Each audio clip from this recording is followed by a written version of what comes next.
Hi guys, current affairs funda में आप सभी का स्वागत है। मैं हूं आपके साथ अभिषेक शर्मा और इस वीडियो में हम 17 जून तक के सभी इंपॉर्टेंट करंट अफेयर्स कवर करने वाले हैं। हमेशा की तरह वीडियो को अंत तक आप जरूर देखिएगा, काफ़ी कुछ आपको जानने के लिए मिलेगा। साथ ही गाइस, इस सेशन को शुरू करने से पहले आप सभी को बताना चाहूँगा, यदि आप हमारे daily current affairs PDF, weekly PDF और मंथली पीडीएफ चाहते हैं तो इस वीडियो के फर्स्ट कमेंट में दिए गए लिंक पर क्लिक करके पा सकते हैं। ज़्यादा जानकारी के लिए आप इस स्लाइड पर दिए गए सभी पॉइंट्स को जरूर पढ़ें और कुछ भी अगर आप पूछना चाहें, कोई भी आपका डाउट है तो हमें कमेंट बॉक्स में ज़रूर लिखिएगा। तो चलिए फिर करते हैं शुरुआत इस वीडियो सेशन की। भारत के सर्वश्रेष्ठ बैंकों की सूची में किस बैंक ने शीर्ष स्थान प्राप्त किया है? ऑप्शंस आपके सामने हैं और सही आंसर होगा option B. So DBS bank has taken the top position in a list of the best bank in India. जानते हैं इस क्वेश्चन के बारे में। देखिए, वर्ल्ड्स बेस्ट बैंक्स लिस्ट ये फोर्ब्स द्वारा कंपाइल की गई है। किसकी सहायता से? एक मार्केट रिसर्च फर्म है स्टैटिस्टा, इसके पार्टनरशिप में इसने ये लिस्ट जारी की है। तो देखिए, इसमें out of 30 domestic and international banks जो भारत में ऑपरेट कर रहे हैं, उन सभी में डीबीएस बैंक लगातार दूसरी बार टॉप पर रहा है। साथ ही आपको ये भी जानना चाहिए, जो स्टेट बैंक ऑफ इंडिया है ये 7वें नंबर पर है। और आपको बता दें कि जो डीबीएस बैंक की जो भारत में जो शाखा है, इसके एमडी एंड सीईओ सुरजीत सोम है और इसका हेडक्वार्टर्स मुंबई में है। जबकि जो इसकी मेन ब्रांच है ये सिंगापुर में है और यहाँ पर इसके सीईओ हैं पीयूष गुप्ता। तो तीनों पॉइंट्स आपके लिए इंपॉर्टेंट हैं, आप इसे याद रखिएगा। साथ ही फ्रेंड्स, अगर हम थोड़ा सा पीछे जाएं तो देखिए, जो डीबीएस बैंक है इसको हाल ही में एशिया मनी द्वारा इंडिया का बेस्ट इंटरनेशनल बैंक 2021 ये टैग दिया गया है, इस तरह से रिकॉग्नाइज किया गया है। साथ ही 2020 में ग्लोबल फाइनेंस द्वारा इसी बैंक को, डीबीएस बैंक को सेफेस्ट बैंक इन एशिया का टैग भी दिया गया था। और ये आप रैंक देख सकते हैं, जो ये वर्ल्ड्स के बेस्ट बैंक्स लिस्ट है। तो देखिए, भारत की ये रैंक बताई गई है, भारत में जो बैंक है। तो डीबीएस बैंक पहले नंबर पर है, सीएसबी बैंक दूसरे नंबर पर है, आईसीआईसीआई बैंक तीसरे नंबर पर है, एचडीएफसी बैंक चौथे नंबर पर है और कोटक महिंद्रा बैंक 5वें नंबर पर है। किन दो देशों के पास कुल मिलाकर 90% से ज़्यादा वैश्विक परमाणु हथियार हैं? ऑप्शंस आपके सामने हैं और सही आंसर होगा option C. So Russia and USA together possess over 90% of global nuclear weapons. साथ ही आप ये भी देख सकते हैं, China, India, Pakistan expanding nuclear arsenal, यानी जो चाइना, इंडिया और पाकिस्तान है ये अपनी जो परमाणु हथियार हैं इनको बढ़ा रहे हैं। तो देखिए, जानते हैं इसके बारे में। रिपोर्ट का नाम है Stockholm International Peace Research Institute year book 2021।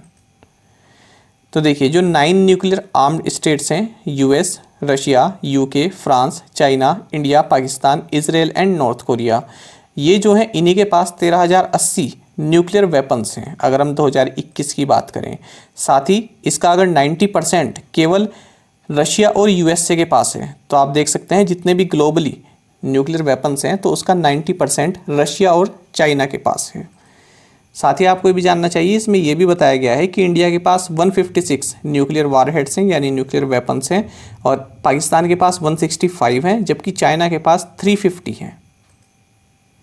और आपको ये भी जानना चाहिए, जो ये शिपरी है Stockholm International Peace Research Institute, इसका हेडक्वार्टर्स स्टॉकहोम स्वीडन में है। किस बैंक ने इंडिया बुल्स हाउसिंग फाइनेंस और आईआईएफएल होम फाइनेंस के साथ सह ऋण साझेदारी की घोषणा की है? ऑप्शंस आपके सामने हैं, सही आंसर होगा option D. So central bank of India has announced co-lending partnership with India Bulls Housing Finance and IIFL Home Finance। देखिए, पहले तो ये जान लीजिए co-lending का मतलब क्या है। पहले भी आपको हमने बताया था। co-lending का मतलब होता है, मान लीजिए आपको 1 लाख रुपए का लोन चाहिए तो 80,000 का लोन आपको बैंक दे देगा और 20,000 का लोन आपको जो एनबीएफसी है, जो भी नॉन बैंकिंग फाइनेंशियल कंपनी है, वो प्रोवाइड करा देगी। तो इस तरह का पहले एक एग्रीमेंट साइन रहता है बैंक और एनबीएफसी के द्वारा, उसके तहत इस तरह से लोन प्रोवाइड करा जाता है। लेकिन ये लोन केवल प्रायोरिटी सेक्टर जो बोरोवर्स हैं उन्हीं को प्रोवाइड कराया जाता है। यानी प्रायोरिटी सेक्टर मतलब जैसे कि एजुकेशन के लिए लोन चाहिए, हाउसिंग के लिए चाहिए, एमएसएमईज के लिए चाहिए, या एग्रीकल्चर के लिए चाहिए, या रिन्यूएबल एनर्जी के लिए चाहिए, तो उन्हीं सेक्टर के लिए लोन प्रोवाइड कराया जाता है। साथ ही आपसे ये भी पूछा जा सकता है कि इस तरह की सुविधा जो एक को लैंडिंग की जो पार्टनरशिप है ये रिजर्व बैंक ऑफ इंडिया ने किस साल अनाउंस की थी, तो ये नवंबर 2020 में अनाउंस की थी। बात करें सेंट्रल बैंक ऑफ इंडिया की, तो इसके एमडी एंड सीईओ हैं मातम वेंकटा राव और हेडक्वार्टर्स मुंबई महाराष्ट्र में है। बांग्लादेश के बल्लेबाज मुशफिकुर रहीम और किस देश की हरफनमौला खिलाड़ी कैथरीन ब्रायस को मई 2021 के लिए ICC players of the month नामित किया गया है? ऑप्शंस आपके सामने हैं, सही आंसर होगा ऑप्शन बी। सो क्रिकेट की यहाँ पर बात हो रही है। Bangladesh batsman Mushfiqur Rahim and Scotland's allrounder Kathryn Bryce have been named the ICC players of the month for May 2021। तो मई 2021 में सबसे जो बेहतरीन खिलाड़ी पुरुषों में रहे ये बांग्लादेश के मुशफिकुर रहीम रहे, और जो महिलाओं में रही है कैथरीन ब्रायस, ये स्कॉटलैंड की हैं। तो आपको मालूम होगा आईसीसी अब जो है हर महीने इस तरह से मेल और फीमेल दोनों प्लेयर्स को चयनित करती है। नीति आयोग द्वारा किन 2 जिलों का चयन किया गया है जहां करीब 1 बिलियन पौधे लगाने की पायलट परियोजना शुरू की जाएगी? ऑप्शंस आपके सामने हैं और करेक्ट आंसर होगा option A. So Ranchi and Moga districts have been selected by NITI Aayog where pilot project of planting close to 1 billion saplings would be started। Pilot project का मतलब होता है जब आप किसी प्रोजेक्ट को शुरू करना चाहते हैं, मान लीजिए कोई बहुत बड़ा प्रोजेक्ट है उसको आप शुरू करना चाहते हैं, तो सबसे पहले आप उसको छोटे स्तर पर शुरू करते हैं ताकि आपको पता चल जाए उसमें क्या खामियां हैं, किस तरह से उसको इम्प्लीमेंट किया जा रहा है या उसमें क्या सुधार की ज़रूरत है। एक साथ ही हम उसको जो है पैन इंडिया यानी पूरे भारत में एक साथ ही उसको लॉन्च नहीं करते हैं, पहले हम छोटे रूप में उसको जो है शुरू करते हैं। तो ये यहाँ पर है। देखिए नीति आयोग क्या कर रही है, नीति आयोग जितने भी एस्पिरेशनल डिस्ट्रिक्ट्स हैं इनमें 1 बिलियन सैपलिंग्स ये लगाएगी, ठीक है, 1 बिलियन पौधे लगाएगी। तो इसके लिए इसने पायलट बेसिस पर जो मैंने आपको बताया कि प्रयोग के तौर पर मोगा डिस्ट्रिक्ट जो पंजाब में है और रांची डिस्ट्रिक्ट जो झारखंड में है यहाँ से शुरुआत की है। और आपको बता दें जो भी 112 एस्पिरेशनल डिस्ट्रिक्ट्स हैं नीति आयोग के, यहाँ पर ये सब में लगाए जाएंगे और फेज्ड मैनर में लगाए जाएंगे। साथ ही आपको ये भी जानना चाहिए कि एस्पिरेशनल डिस्ट्रिक्ट प्रोग्राम ये जनवरी 2018 में नीति आयोग द्वारा शुरू किया गया था। एस्पिरेशनल डिस्ट्रिक्ट्स यानी इस तरह की डिस्ट्रिक्ट जो कि अंडर डेवलप्ड डिस्ट्रिक्ट हैं, जहाँ पर इतना विकास नहीं हुआ है, तो वहाँ पर रहने की सुविधा और काम की सुविधा इन सभी को काफ़ी आसान बनाना, ठीक है, वहाँ की जो ज़िंदगी है उसको काफ़ी सरल बनाना, अच्छी बनाना, ये नीति आयोग का मकसद है एस्पिरेशनल डिस्ट्रिक्ट से रिलेटेड। तो कई तरह की स्कीम्स इसके लिए ये लॉन्च करता रहता है। भारतीय दूरसंचार नियामक प्राधिकरण यानी ट्राई ने एक TV channel selectors web portal launch किया है। आपको बताना है ट्राई के अध्यक्ष कौन है या चेयरमैन कौन है। ऑप्शंस आपके सामने हैं, सही आंसर होगा option B. The Telecom Regulatory Authority of India TRAI launched a TV channel selector web portal. नाम याद रखिएगा, TV channel selector web portal. So PT Vaghela is the current chairman of TRAI. देखिए जो Telecom Regulatory Authority of India है इसने TV channel selector इस नाम का एक वेब पोर्टल लॉन्च किया है। क्यों किया है? क्योंकि इसी तरह का एक इसने ऐप भी लॉन्च की हुई है, लेकिन जिन लोगों के पास एंड्रॉयड फ़ोन्स नहीं है वो उस ऐप को यूज़ नहीं कर पा रहे हैं, इसलिए ट्राई ने एक वेब पोर्टल लॉन्च किया है टीवी चैनल सेलेक्टर। तो इसका फ़ायदा क्या होगा, जो भी उपभोक्ता हैं वो अपने केबल के बारे में जानकारी ले सकते हैं, उन्होंने कौन कौन से चैनल सब्सक्राइब किए हुए हैं और उनकी लिस्ट देख सकते हैं। साथ ही जो केबल ऑपरेटर्स के बारे में भी आप इसमें जान सकते हैं, मतलब केबल ऑपरेटर्स द्वारा कौन कौन से चैनल आपके एक्टिवेट किए गए हैं इसके बारे में जान सकते हैं। साथ ही आपका जो भी मन है उसी हिसाब से आप चैनल बढ़ा भी सकते हैं और घटा भी सकते हैं। तो ये इसका फ़ायदा रहेगा TV channel selector web portal का। ट्राई की बात करें तो इसके चेयरपर्सन पीटी वगेला हैं, ये मैंने आपको बता ही दिया है, और हेडक्वार्टर्स न्यू दिल्ली में है। धन प्रबंधन समाधान प्रदान करने के लिए किस बैंक ने फिटसम के साथ भागीदारी की है? ऑप्शंस आपके सामने हैं, सही आंसर होगा option A. So Indian Bank has partnered with Fisdom to offer wealth management solution. जानते हैं इसके बारे में। देखिए इंडियन बैंक ने फिटसम जो कि एक वेल्थ टेक कंपनी है, इसके साथ wealth management products and services के लिए एक जो है पार्टनरशिप की है। यानी कि जो सिस्टम है ये अपने wealth management products and services जो इंडियन बैंक के कस्टमर्स हैं उनको ऑफर करेगा। वेल्थ मैनेजमेंट प्रोडक्ट्स का मतलब हो गया जैसे म्यूचुअल फंड्स होंगे और आपकी फिक्स डिपॉजिट हो गया, बिजनेस इंश्योरेंस हो गया, ट्रैवल इंश्योरेंस हो गया। तो इस तरह की जो चीज़ें होती हैं इनको बोलते हैं वेल्थ मैनेजमेंट प्रोडक्ट्स। यानी आपके पास जो वेल्थ है उसको सही तरह से किस तरह से लगाया जाए तो उसकी सुविधा ये प्रोवाइड कराता है। एक तरह से आप म्यूचुअल फंड ही इसको समझ सकते हैं। साथ ही इंडियन बैंक की अगर बात करें तो MD एंड CEO है पद्मजा चुंदुरु और हेडक्वार्टर्स चेन्नई तमिलनाडु में है। साथ ही हाल ही में हमने क्या पढ़ा था इंडियन बैंक से रिलेटेड, हमने पढ़ा था कि जो ये हेल्थ केयर प्लेटफॉर्म है प्रैक्टो, इसने इंडियन बैंक के साथ एक पार्टनरशिप की है जिसके तहत ये अपने जो हेल्थ प्लान है वो इंडियन बैंक के कस्टमर्स को प्रोवाइड कराएगा।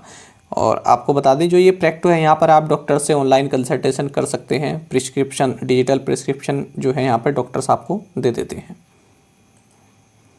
ब्रिगेडियर रघुवीर सिंह राजावत जिनका हाल ही में निधन हो गया किस पुरस्कार के प्राप्तकर्ता थे? ऑप्शंस आपके सामने हैं। सही आंसर होगा ऑप्शन डी, ब्रिगेडियर रघुवीर Singh Rajawat who passed away recently was the recipient of Mahavir चक्र।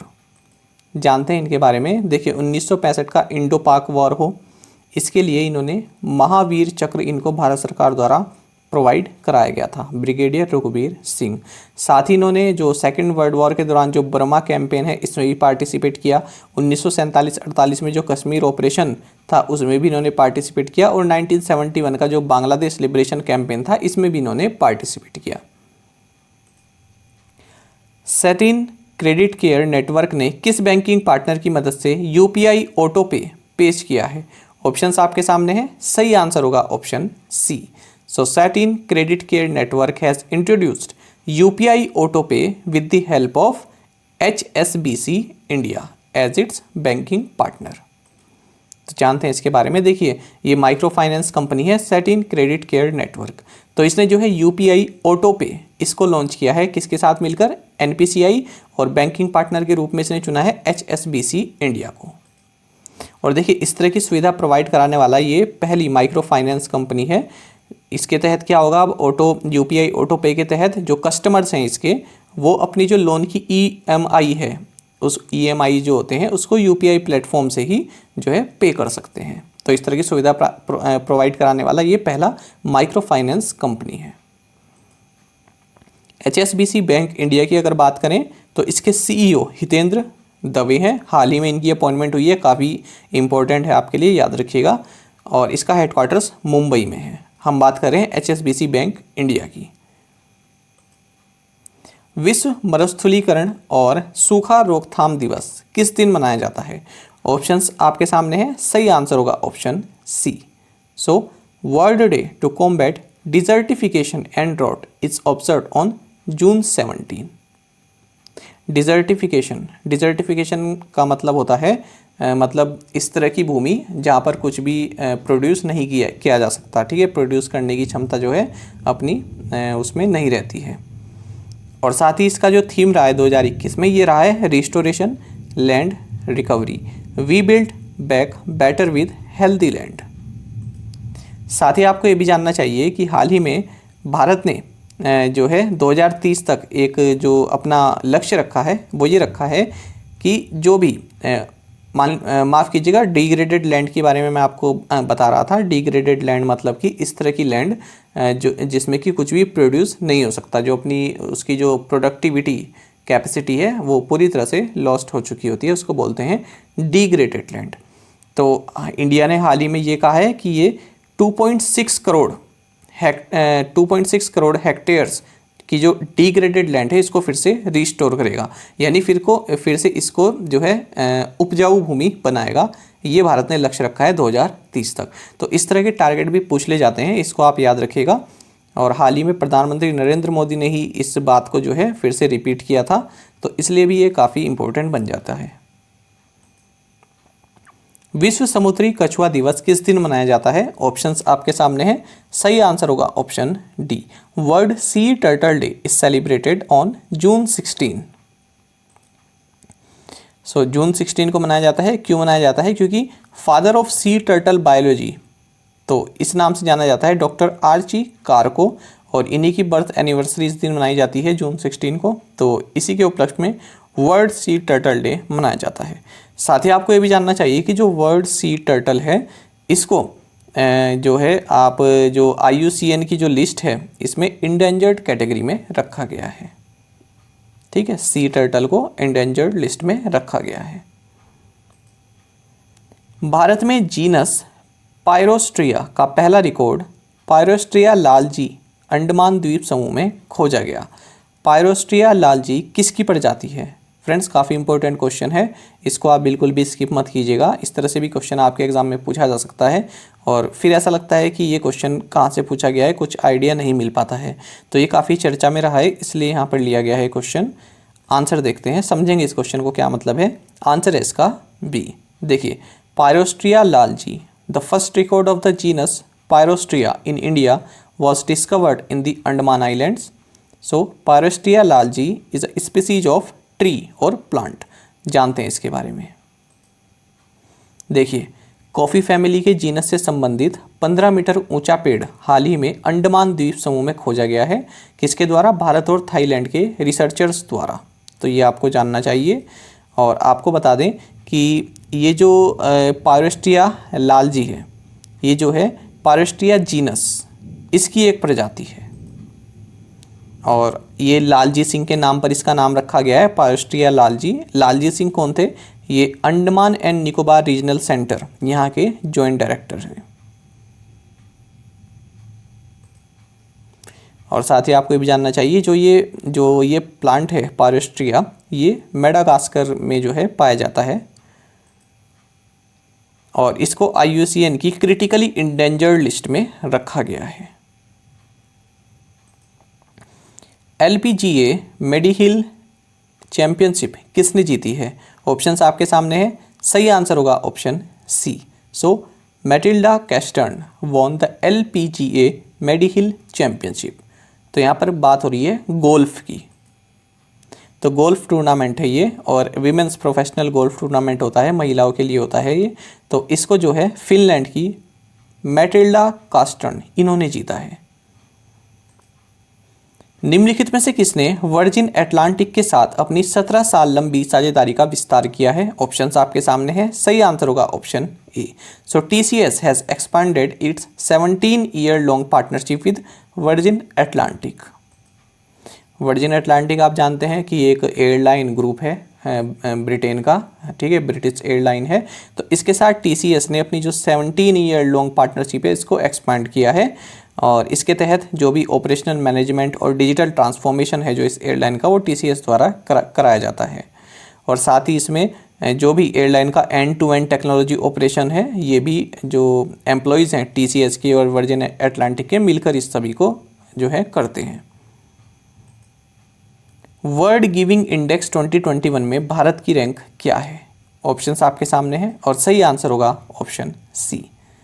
सो in the world giving index 2021 India's rank is 14th। जानते हैं इसके बारे में। देखिए, 14वां नंबर है भारत का वर्ल्ड गिविंग इंडेक्स 2021 में और ये जो सर्वे है ये रिलीज़ किया गया है चैरिटीज़ एड फाउंडेशन CAF के द्वारा, ठीक है, कैफ के द्वारा, करंट अफेयर्स फंडा भी आप इसको कह सकते हैं। खैर चलिए आगे बढ़ते हैं। तो देखिए, इसके तहत क्या कहा गया? According to the index 61% of Indians help strangers. 61% Indians ने जो है स्ट्रेंजर्स की हेल्प की है, 34% ने वॉलंटियर किया है और 36% ने मनी डोनेट की है। और साथ ही इस रिपोर्ट में ये भी क्या कहा गया है कि जो भारत है वो अब दुनिया के शीर्ष 20 सबसे उदार यानी जेनरस देशों में से 14वें नंबर पर है। और इसने ये भी कहा है कोविड-19 महामारी ने वर्ल्ड में जो दान देने का चलन है उसको और भी बढ़ा दिया है, जो कि सही बात भी है। साथ ही इसमें जो है इंडोनेशिया पहले नंबर पर है और उसके बाद केन्या दूसरे नंबर पर है। अब देख लेते हैं प्रीवियस असाइनमेंट क्वेश्चंस के answer. Jaganannathodu scheme is related to which state? Answer is Andhra Pradesh. तो जो भी स्मॉल वेंडर्स हैं उनको इंटरेस्ट फ्री लोन इस स्कीम के तहत दिया जाता है। Indian Institute of Pulses Research is located in which state? Uttar Pradesh. Kanpur में है ये, कानपुर सिटी में। What is the theme of the World Elder Abuse Awareness Day 2021? Access to justice. Ukhnaa Khurelsukh has won which country's presidential election? Mongolia. Who has been appointed as the new brand ambassador of biotechnology company MyLab Discovery Solutions? Answer is Akshay Kumar. और आप में से कई aspirants ने पांचों questions के answer बिल्कुल सही दिए हैं। इसी तरह से आप पार्टिसिपेट करता रही कीजिए। अब देख लेते हैं आज के असाइनमेंट क्वेश्चंस। और फ्रेंड्स, अगर आपको हमारा कंटेंट अच्छा लगता है, हमारा एक्सप्लेनेशन अच्छा लगता है, तो आप वीडियो को लाइक जरूर किया कीजिए। What is Xena 6.0? Global Wind Day is observed on which day? Umling La Pass is located in which state और UT? फ्रेंड्स, इसका आंसर आप जरूर बताइएगा थर्ड क्वेश्चन को, और ये भी बताइएगा किस लिए फेमस है ये, इसकी क्या खासियत है इस पास की। NATO is a military alliance between how many countries? And fifth question है GMAX is a naval exercise between India and which country? तो पांचों क्वेश्चंस के आंसर आप बताइएगा। अगर आपको एक क्वेश्चन का आंसर भी आता है तो वो भी आप कोशिश कीजिएगा कि हमें कमेंट बॉक्स में ज़रूर बताएं। और साथ में आप सभी करंट अफेयर्स फंडा को टेलीग्राम पर भी ज्वाइन कर सकते हैं। यहाँ पर रेगुलर वीडियो अपडेट्स और करंट क्विजेस हम आप सभी के लिए डालते हैं। साथ ही डिस्कशन ग्रुप में आप किसी भी क्वेश्चन का सोल्यूशन पा सकते हैं। दोस्तों, यहाँ पर हमारे करंट अफेयर्स की प्लेलिस्ट दी गई है, इसको आप जरूर देखें और अपने दोस्तों के साथ, अपने फेलो एस्पिरेंट्स के साथ शेयर जरूर करें। कोई भी आपका सजेशन हो वो आप हमें कमेंट बॉक्स में बताएं। साथ ही आपको ये वीडियो सेशन कैसा लगा ये भी आप हमें कमेंट बॉक्स में ज़रूर बताएं। Okay guys, thank you.